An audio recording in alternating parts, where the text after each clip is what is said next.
आज की सबसे बड़ी खबर यह है कि अमेरिका के राष्ट्रपति डोनाल्ड ट्रंप ने भारत पर टैरिफ की दरों को 25% और बढ़ा दिया है। अब अमेरिका के बाजार में भारत के सामान पर 25% की जगह 50% टैरिफ लगाया जाएगा और इस तरह भारत उन देशों की सूची में सबसे ऊपर आ जाएगा जिन पर सबसे ज्यादा टैरिफ लगाया जा रहा है। पूरी दुनिया में किसी ने ऐसा नहीं सोचा था कि टैरिफ के मुद्दे पर भारत और अमेरिका का टकराव इस हद तक बढ़ जाएगा, लेकिन आज ये हुआ और अब लगता है कि ये टैरिफ की लड़ाई लंबी चलने वाली है। राष्ट्रपति डोनाल्ड ट्रंप ने इस मुद्दे पर एक एग्जीक्यूटिव ऑर्डर पर हस्ताक्षर किए हैं और इसमें यह बताया गया है कि भारत ने रूस से कच्चा तेल खरीदना जारी रखा है, इसीलिए अमेरिका ने भारत पर टैरिफ की दरों को 25% से बढ़ाकर 50% कर दिया है। अब इनकी दलील सुनिए।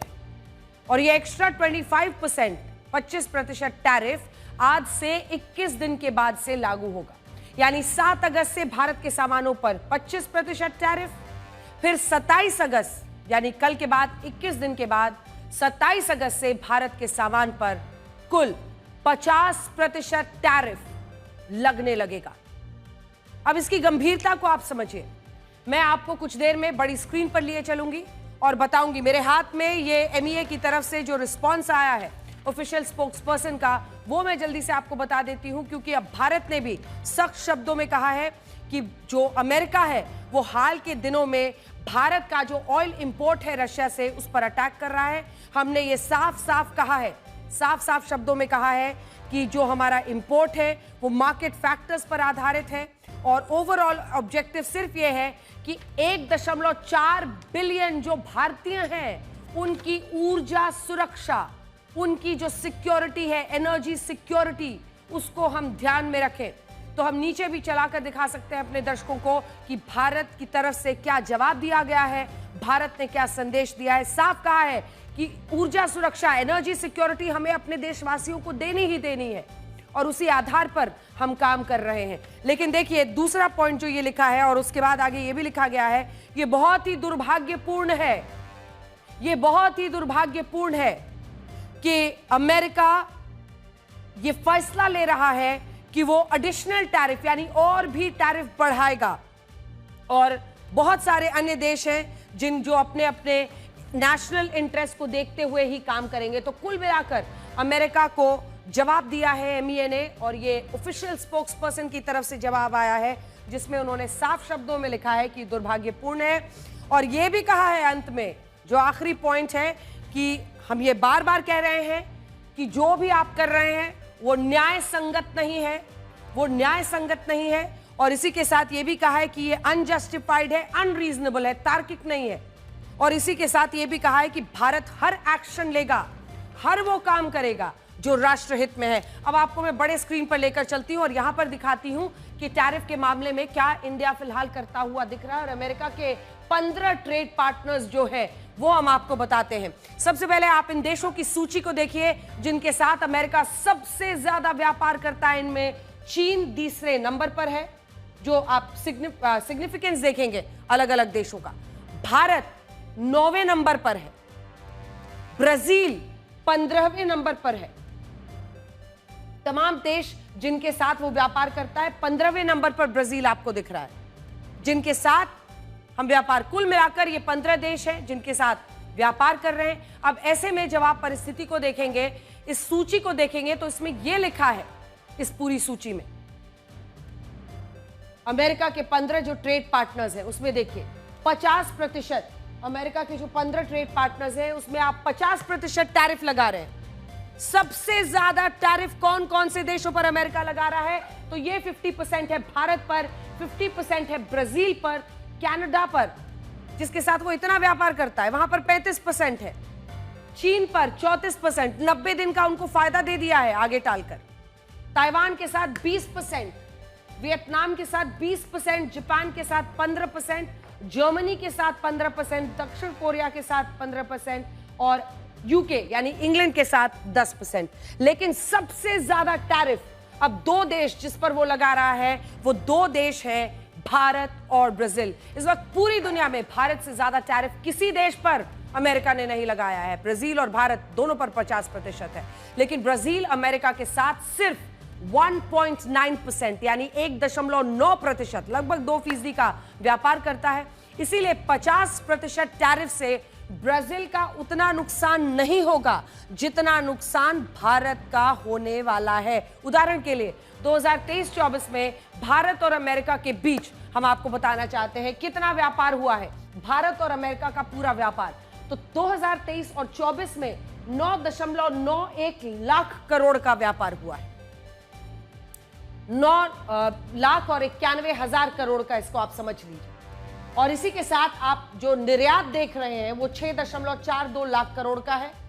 और ये जो 50% टैरिफ लग जाएगा, भारत ने अमेरिका को कुल 6,42,000 करोड़ रुपए का सामान निर्यात किया था।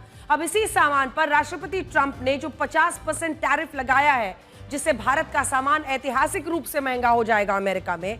जो सामान हमने अमेरिका के बाजार में 2 साल पहले 6,42,000 करोड़ रुपए में बेचा था, ये वाला निर्यात, वही सामान उतनी ही मात्रा में अब कितनी कीमत का हो जाएगा, यानी 50% टैरिफ लगा दीजिए तो यही मात्रा इसका 9.63 यानी 9,63,000 करोड़ रुपए हो जाएगा।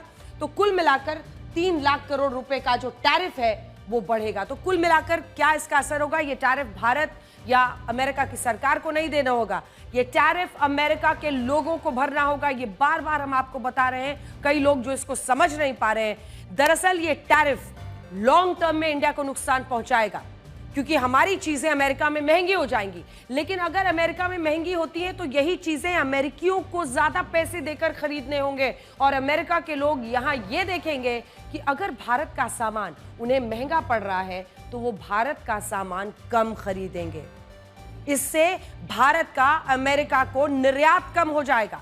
और अगर निर्यात कम होगा, क्योंकि अब ये कीमत, ये जो 6,42,000 करोड़ की जगह 9,63,000 करोड़ है, तो ऐसे में ये पैसा अगर अमेरिकियों को देना होगा तो वो समझ जाएंगे, इससे कम खरीदेंगे भारत का सामान।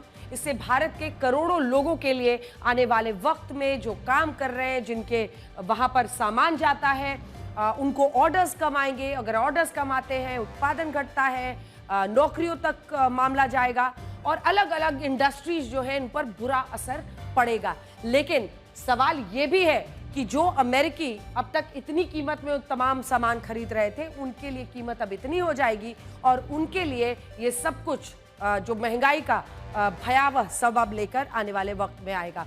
लेकिन इससे भारत के 5 सेक्टर्स जो सबसे ज्यादा प्रभावित होंगे। सबसे ऊपर है टेक्सटाइल यानी कपड़ा उद्योग, जिसमें 4.5 करोड़ लोग काम करते हैं। दूसरे नंबर पर ऑटो सेक्टर, दूसरे नंबर पर देखिए ऑटो सेक्टर है, इसमें 3 करोड़ लोग ऑटो सेक्टर में काम करते हैं। तीसरा सेक्टर जल्दी से दिखाइए, इलेक्ट्रॉनिक सेक्टर है, जिसमें 1.5 करोड़ लोग काम करते हैं। चौथे नंबर पर मरीन प्रोडक्ट्स यानी मछलियों जैसे का जो खाना है, मरीन प्रोडक्ट्स जैसे सी फूड हो, जिसमें 50 लाख लोग काम करते हैं, क्योंकि सी फूड का जो यहां से जो भी है वो व्यापार काफी वहां पर जाता है हमारा ऑर्डर्स। और 5वें नंबर पर है जेम्स एंड ज्वेलरी यानी रत्न आभूषण, 50 लाख लोग इस क्षेत्र में भी काम करते हैं। तो इन क्षेत्रों पर सबसे ज्यादा असर पड़ेगा। चलिए एक बार फिर से आपको लिए चलते हैं बड़ी वाली स्क्रीन पर और यह दिखाते हैं कि भारत पर 50% टैरिफ लगने से सबसे ज्यादा फायदा किन देशों को हो सकता है। और अगर यह फायदा इन देशों को होता है तो फिर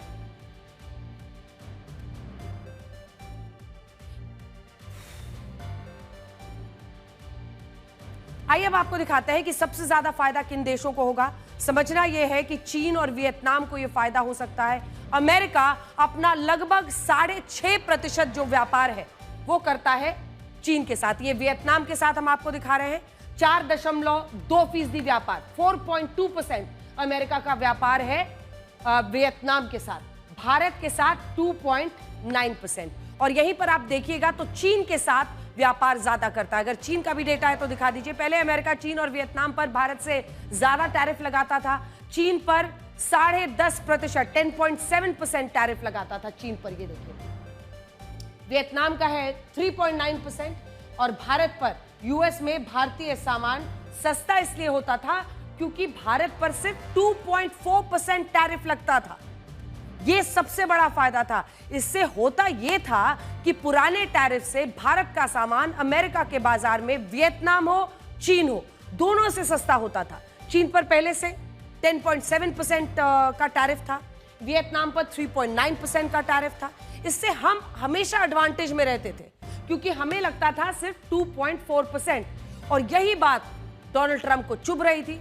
लेकिन अब यह एडवांटेज भारत से कम टैरिफ होने के कारण चीन और वियतनाम को मिल सकता है। अगर 50% तक टैरिफ वो भारत पर लगा रहे हैं, 50% टैरिफ का ऐलान कर रहे हैं, तो इसका सीधा अर्थ है कि वो चीन को फायदा पहुंचा रहे हैं, वो वियतनाम को फायदा पहुंचाने की कोशिश कर रहे हैं।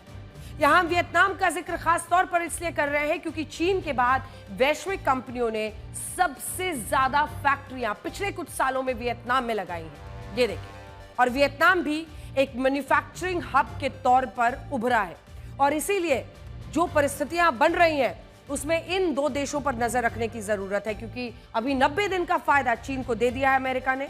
10.7% उन पर था, 3.9% हमें फायदा मिलता था, वो हमारा फायदा। आप सोचिए कि ये 2.4 जो भारत का सामान था, यूएस में भारतीय सामान सस्ता था, ये 2.4% से सीधा 50% हो रहा है।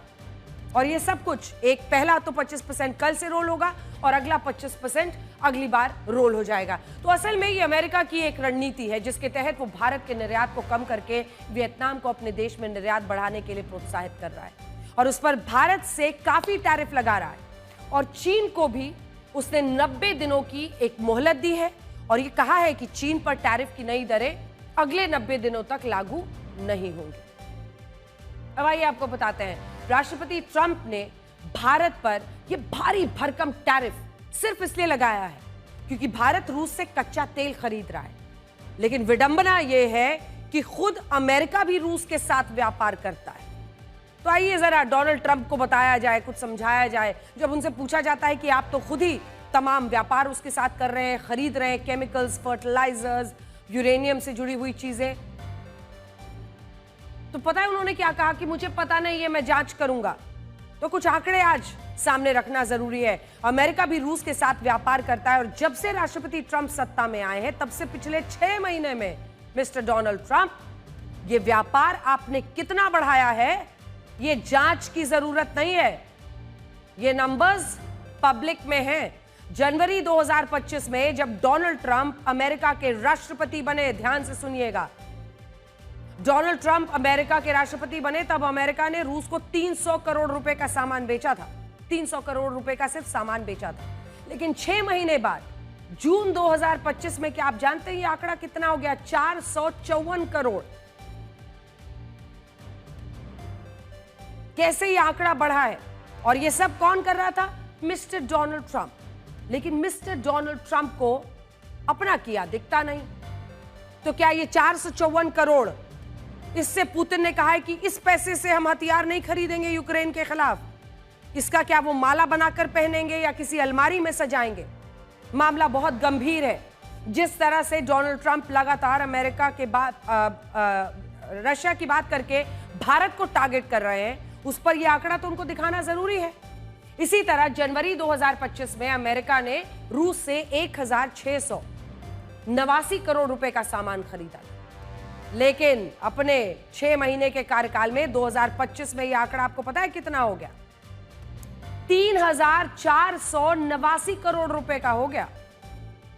अब देखिए, यह आंकड़ा उनको नहीं दिखता है। तो क्या ये 3489 करोड़ रुपए का पुतिन हथियार नहीं खरीदने का फैसला करेंगे और इससे वो सामाजिक उत्थान करेंगे या यूक्रेन में भेजेंगे लोगों की भलाई के लिए? ये दोहरा मापदंड जो वो अपना रहे हैं और भारत को खास तौर पर टारगेट कर रहे हैं। यानी निर्यात 154 करोड़ रुपए बढ़ा और आयात 1800 करोड़ रुपए बढ़ गया। अब सवाल यही है कि खुद तो अमेरिका रूस के साथ व्यापार बढ़ाया जा रहा है, लेकिन जब भारत अपनी राष्ट्रीय जरूरत को देखते हुए रूस से कच्चा तेल खरीदता है तो डोनाल्ड ट्रंप को इससे बड़ी तकलीफ हो जाती है। और राष्ट्रपति ट्रंप इस पर जवाब तक नहीं दे पाते हैं। मंगलवार को व्हाइट हाउस में एक प्रेस कॉन्फ्रेंस हुई थी जिसमें राष्ट्रपति ट्रंप से ये पूछा गया कि अगर वो रूस से कच्चा तेल खरीदने पर भारत का विरोध कर रहे हैं तो अमेरिका खुद रूस से यूरेनियम फ्लोराइड, ये हेक्साफ्लोराइड, फर्टिलाइजर्स और भी केमिकल्स क्यों खरीदता है, तो इसे वो गलत क्यों नहीं मानते। उस पर राष्ट्रपति ट्रंप के पास कोई जवाब नहीं था। मैं पता करूंगा, चेक करूंगा, फिर कुछ बोलूंगा। जब किसी असल सवाल से बचना होता है तो वो यही करते। तो आई हैव टू चेक कह दिया उन्होंने। उन्हें खुद ही नहीं पता है कि वो क्या कर रहे हैं। यानी भारत पर तो वो नजर रखे हुए हैं दूरबीन से, लेकिन अपने देश में क्या हो रहा है, वो खुद कितना व्यापार बढ़ा रहे हैं, ये उनको जांच करनी पड़ेगी। ऐसा कैसे हो सकता है कि राष्ट्रपति ट्रंप को इसके बारे में पता नहीं है कि अमेरिका अब भी रूस के साथ व्यापार करता है, और व्यापार करता ही नहीं है, व्यापार बढ़ाए जा रहा है। तो उनका जो ये पुतिन प्रेम है उस पर कौन जवाब देगा। यहां दो चीजें हो सकती है, या तो इस सवाल से राष्ट्रपति ट्रंप असहज हुए, उन्होंने खुद को शर्मिंदा होने से बचाने के लिए सवाल को टाल दिया। दूसरा ये भी हो सकता है कि राष्ट्रपति ट्रंप को पता ही नहीं था कि अमेरिका भी रूस के साथ व्यापार करता है। इसकी संभावना इसलिए भी ज्यादा है क्योंकि राष्ट्रपति ट्रंप लगातार भारत को सिर्फ रूस से कच्चा तेल खरीदने के लिए निशाना बना रहे हैं। वो ये भी कह रहे हैं कि जो देश रूस के साथ व्यापार करेगा उन पर टैरिफ की दरों को और भी ज्यादा बढ़ाया जाएगा। इसीलिए यहां सवाल यही है कि जब दूसरे देशों का रूस से व्यापार करना राष्ट्रपति ट्रंप को अच्छा नहीं लगता, तो उन्होंने अपने ही देश को लेकर होमवर्क, बेसिक होमवर्क कैसे नहीं किया। वो बड़ी बड़ी बातें करते हैं, बिग ब्यूटीफुल, तो एक बेसिक सा होमवर्क तो करना चाहिए ना। वो खुद रूस से यूरेनियम, फर्टिलाइजर्स, केमिकल्स जैसे तमाम प्रोडक्ट्स खरीद रहे हैं और ये उनको पता ही नहीं है। इसकी उनको जांच करनी पड़ेगी। भारत पर 50% टैरिफ लगाने के साथ राष्ट्रपति डोनाल्ड ट्रंप ने अपने एक नए बयान में यह भी कहा है कि वो अगले 1 से 1.5 सालों में भारत की दवाइयों पर 150% टैरिफ लगाएंगे और बाद में इसे बढ़ाकर 250% कर देंगे। ये एक बहुत बड़ा ऐलान है क्योंकि अब तक अगर आप देखिए तो अमेरिका भारत की दवाइयों पर कोई टैरिफ नहीं लगाता था। हमारी दवाइयां बिना टैरिफ के अमेरिका के बाजार में सस्ती कीमतों पर बिकती थी, लेकिन अब शायद ऐसा नहीं होगा। भारत को अक्सर दुनिया की फार्मेसी कहा जाता है और अमेरिका भारत की दवाइयों के लिए अब तक सबसे बड़ा बाजार रहा है। साल 2024-25 में भारत ने अपनी 32% दवाइयां अकेले अमेरिका को निर्यात की थी, 32%। इसके अलावा अमेरिका अपनी 47% जेनेरिक दवाइयां भी सिर्फ भारत से ही आयात करता है। लेकिन अब अगर इन दवाइयों पर अमेरिका ने 150% और फिर 250% टैरिफ लगाया तो इससे भारत की दवा कंपनियों को बड़ा झटका लगेगा। भारत की फार्मा इंडस्ट्री में जो 1 करोड़ 22 लाख लोग काम करते हैं, उनके लिए कितनी मुश्किलें होंगी और उनके लिए नौकरी पर बनाएगी। हालांकि इस टैरिफ से भारत की दवाइयां अमेरिका में भी महंगी हो जाएंगी और अमेरिका में मेडिकल इन्फ्लेशन की दर जरूर बढ़ जाएगी। इस वक्त अमेरिका में इलाज और दवाइयों की महंगाई 3.3% है और अनुमान है कि भारत की दवाइयों पर टैरिफ बढ़ने से मेडिकल इन्फ्लेशन का भी जबरदस्त विस्फोट हो सकता है। यह भी समझना जरूरी है कि इस टैरिफ से अगर आप देखिए तो भारत की जीडीपी को लगभग कितना, अगर आप देखें तो नुकसान हो सकता है। आज ही आरबीआई के गवर्नर संजय मल्होत्रा ने कहा है कि दुनिया में बदलते हालातों के बावजूद भारत की अर्थव्यवस्था का भविष्य उज्जवल है और अमेरिका के टैरिफ का भारत की अर्थव्यवस्था पर कोई बुरा असर नहीं होगा। और साल 2025-26 में भारत का जीडीपी ग्रोथ रेट 6.5%, 6.5% होगा। यह अमेरिका के अनुमानित जीडीपी ग्रोथ रेट 1.9% से कहीं ज्यादा है। अगर राष्ट्रपति ट्रंप को भारत के आरबीआई पर भरोसा नहीं है तो वो अमेरिका के आईएमएफ की इस रिपोर्ट को भी पढ़ सकते हैं। हम उनको विकल्प दे रहे हैं, ऑप्शंस दे रहे हैं।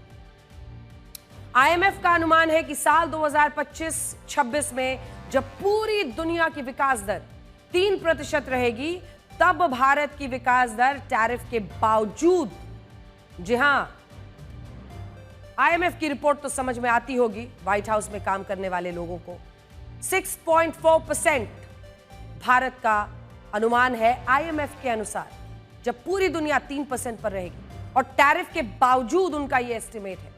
अमेरिका की ही एक और कंपनी है एस&पी ग्लोबल, जिसका यही अनुमान है कि अमेरिका के भारी टैरिफ के बावजूद भारत की अर्थव्यवस्था पर इसका मामूली असर पड़ेगा। अमेरिका में हॉलीवुड की जितनी भी फिल्में बनती हैं उनमें दुनिया को कहानी से ज्यादा एक नैरेटिव बेचा जाता है और आज राष्ट्रपति ट्रंप भी सिर्फ यही कर रहे हैं। उन्होंने भारत की अर्थव्यवस्था को डेड इकोनॉमी बताकर दुनिया को हमारे प्रति हतोत्साहित किया, लेकिन सच ये है कि भारत दुनिया में सबसे तेजी से मजबूती से आगे बढ़ने वाली अर्थव्यवस्था है और आने वाले वक्त में अगर हम चौथे नंबर पर गए हैं तो यही अर्थव्यवस्था और भी छलांगे लगाने वाली है। 2015 से 25 के बीच भारत का औसत जीडीपी ग्रोथ रेट 6.5% रहा, जो पूरे यूरोप और अमेरिका जैसे 38 देशों के औसत जीडीपी ग्रोथ रेट से कहीं ज्यादा है। 2015 से 25 के बीच भारत की नॉमिनल जीडीपी में 105% का उछाल आया, जबकि अमेरिका में यह आंकड़ा 66%, जर्मनी में 44%, ब्रिटेन में 28% दर्ज हुआ। आज आईएमएफ, वर्ल्ड बैंक और यहां तक कि यूरोप और अमेरिका जैसे 38 देशों का सबसे बड़ा आर्थिक सहयोग संगठन भी भारत को सबसे तेजी से बढ़ने वाली बड़ी अर्थव्यवस्था मानता है। भारत का विदेशी मुद्रा भंडार मजबूत है। आने वाले वक्त में आप देखेंगे भारत पर पश्चिमी देशों से काफी कम कर्ज है। भारत को दुनिया की बड़ी कंपनियां सप्लाई चेन के हब की तरह देख रही हैं। भारत का शेयर मार्केट भी 2015 से दोगुना हो चुका है और पिछले 10 सालों में भारत ने शौचालय, पेयजल, गैस, बिजली, बैंक अकाउंट्स जैसे जो मूलभूत सुविधाएं थी उनमें जबरदस्त सुधार किए हैं। लेकिन राष्ट्रपति ट्रंप कहते हैं कि भारत तो एक डेड इकोनॉमी है। लेकिन जरा इस डेड इकोनॉमी का भी कच्चा चिट्ठा खोल देते हैं और आपको बड़ी स्क्रीन पर लेकर चलते हैं और कुछ ऐसा दिखाते हैं जिससे राष्ट्रपति ट्रंप के दावों की पोल खुद ही खुलने वाली है। तो आइए कुछ आंकड़े आपके सामने रखना चाहते हैं हम, जिससे आप ये समझ पाएंगे कि डोनाल्ड ट्रंप क्या कर रहे हैं। उद्योगपति ट्रंप दुनिया के 700वें सबसे अमीर व्यक्ति हैं। डोनाल्ड ट्रंप अमेरिका के राष्ट्रपति होने के साथ एक उद्योगपति भी हैं। फोर्ब्स के मुताबिक वो दुनिया के 700वें सबसे अधिक अमीर व्यक्ति हैं और उनके बिजनेस एम्पायर का नाम है द ट्रंप ऑर्गेनाइजेशन। ये business group real estate sector का एक बहुत बड़ा प्लेयर है और शुरुआत उनकी ऐसे ही हुई थी अपने इस रियल एस्टेट सेक्टर से। अब एक नई रिपोर्ट में पता चला है कि इस ट्रंप ऑर्गेनाइजेशन ने पिछले 10 साल में भारत में 175 करोड़ रुपए कमाए हैं। तो ये डोनाल्ड ट्रंप साहब जिसे डेड इकोनॉमी बता रहे हैं, 175 करोड़ रुपए तो उन्होंने पिछले 10 साल में भारत में कमाए और ये पैसा भी इस कंपनी ने बिना किसी निवेश के कमाया है। राष्ट्रपति ट्रंप की ये कंपनी दुनिया में ट्रंप टावर के नाम से बिल्डिंग्स बनाती है। ऐसे ही ट्रंप टावर्स बनाने के लिए इस कंपनी ने भारत की कंपनियों के साथ अलग अलग जगहों पर समझौते किए। ट्रंप टावर मुंबई, कोलकाता, गुरुग्राम, बेंगलुरु, हैदराबाद, पुणे, नोएडा, इन तमाम जगहों पर है। इस समझौते सिर्फ जो रॉयल्टी को लेकर थे। रॉयल्टी का मतलब यह है कि हमारे बिल्डर मुंबई में, कोलकाता में, गुरुग्राम में, पुणे में, बेंगलुरु में, नोएडा में, हैदराबाद जैसे शहरों में कमर्शियल और रिहायशी टावर्स बनाएंगे, लेकिन इनका नाम ट्रंप टावर रखा जाएगा और सिर्फ ट्रंप टावर नाम इस्तेमाल करने के लिए ही राष्ट्रपति ट्रंप की कंपनी को एक रॉयल्टी फी दी जाएगी, सिर्फ नाम रखने के, जिससे वो अब तक 175 करोड़ रुपए रॉयल्टी से कमा चुके हैं। सोचिए डोनाल्ड ट्रंप साहब, कितनी अजीब बात है कि जो भारत राष्ट्रपति ट्रंप के लिए एक मरी हुई अर्थव्यवस्था है, वहां सिर्फ अपना नाम बेचकर करोड़ों कमा रहे हैं वो, और फिर ये कहते हैं कि भारत की अर्थव्यवस्था और भारत के बाजार में दम नहीं है। शायद ये सब कुछ एक सोची समझी स्ट्रैटेजी के तहत वो कर रहे हैं। कभी रूस से तेल खरीदने का बहाना बनाते हैं, कभी इकोनॉमी को लेकर बात करते हैं। अमेरिका चाहता था कि भारत उसके व्यापार घाटे को कम करने के लिए उससे 5वीं पीढ़ी के F-35 लड़ाकू विमान और MQ-9 रीपर ड्रोन्स को खरीदे, लेकिन भारत ने ऐसा करने से इनकार कर दिया और इसकी वजह यह थी कि अमेरिका के इन विमानों और ड्रोन्स की कीमत बहुत ज्यादा थी और भारत को लग रहा था कि रक्षा खरीद का यह सौदा भारत के लिए फायदेमंद नहीं होगा। और हम सही सोच रहे थे। आज ही ये खबर आई है कि जो भारतीय सशस्त्र बलों को जल्दी 87 नए मेल ड्रोन्स मिल सकते हैं। मेल का मतलब होता है medium altitude long endurance drones, जिनकी तस्वीरें आप देख रहे हैं। ये एक ऐसा ड्रोन है जो अमेरिका के MQ-9 प्रेडेटर ड्रोन से भी तेज है। ये सभी 87 ड्रोन्स इंटेलिजेंस और सर्वेलेंस में काम आएंगे, जिन पर लगभग 20,000 करोड़ रुपए खर्च हुए हैं। देखिए, भारत बहुत तेजी से बदलती परिस्थितियों के लिए अपने आप को तैयार कर रहा है। पाकिस्तान का जो इस वक्त तौर तरीका दिख रहा है, उसके लिए हम अपने आप को सशक्त कर रहे हैं। तभी राफेल भी इतनी जल्दबाजी में खरीदे गए और ये सुनिश्चित किया गया कि ज्यादा से ज्यादा राफेल भारत के पास आ जाए। जबकि अमेरिका के, आप देखिए, ये हमने ड्रोन्स लिए हैं, अमेरिका के जो MQ-9 प्रेडेटर ड्रोन्स थे, इनसे कई गुना महंगे थे। अमेरिका सिर्फ अपने व्यापार घाटे को कम करने के लिए भारत को अपने हथियार बेचना चाहता था। अब भाई, आपके ट्रेड डेफिसिट की चिंता हम क्यों करें, अपने देश का पैसा क्यों उसमें लगा दें। लेकिन जब भारत इसके लिए तैयार नहीं हुआ तो अमेरिका ने रूस से कच्चे तेल की खरीद बहाना बनाया, आज भारत पर 50% टैरिफ भी लगा दिया। और यह बात भी याद रखिए कि जो डोनाल्ड ट्रंप बार बार मैंने सीज फायर कराया ऐलान कर रहे हैं, उस पर आसिम मुनीर और पूरा जो पाकिस्तान की सरकार है, बूट पॉलिश PM शहबाज शरीफ तो उनके चीयर लीडर बने हुए हैं। लेकिन भारत बार बार ये दोहरा रहा है कि भारत अपनी संप्रभुता के साथ कोई भी समझौता स्वीकार नहीं करेगा और भारत ने किसी तीसरे देश के हस्तक्षेप को नहीं माना है। पाकिस्तान के DGMO ने जब झुककर ये कॉल किया कि अब हम युद्ध को विराम करना चाहते हैं, तब भारत उसके लिए तैयार हुआ। यानी इतना तो तय है कि डोनाल्ड ट्रंप जो चाहते थे वो हुआ नहीं है। यानी जितने चीयरलीडर्स उन्होंने पाल रखे हैं अपने नोबेल प्राइज के लिए, उसमें भारत शामिल नहीं हुआ। और ये खींच डोनाल्ड ट्रंप की अब छिपाए नहीं छिप रही है। अमेरिका के इस दबाव और इन दोहरे मापदंडों को पूरी दुनिया समझती है और अब तो रूस ने भी साफ साफ शब्दों में कह दिया है कि वो भी अमेरिका के दबाव में नहीं आएगा। रूस के राष्ट्रपति व्लादिमीर पुतिन ने आज अमेरिका के साथ अपनी 38 साल पुरानी डील को तोड़ दिया। इस डील के तहत यह तय हुआ था कि रूस शांति और स्थिरता के लिए छोटी और मध्यम दूरी की मिसाइलों को अपनी सीमा पर या समुद्र में तैनात नहीं करेगा। लेकिन अब रूस ने इस डील को तोड़ दिया है और यह फैसला ऐसे समय में लिया गया है जब अमेरिका ने रूस के पास 2 न्यूक्लियर सबमरीन्स तैनात करने का ऐलान किया था। रूस के इस फैसले के बाद नेटो संगठन के 90% देश रूस की रेंज में आ जाएंगे। हम आपको बड़े मैप पर भी दिखाएंगे और वो इन देशों पर हमला करने के लिए तैयार रहेगा। यह दरअसल एक ऐसी खबर है जिसकी अमेरिका में सबसे ज्यादा चर्चा हो रही है। अमेरिका के राष्ट्रपति डोनाल्ड ट्रंप ने भी इस पर व्यंग किया। आप पहले उनका ये वीडियो जरा देखिए।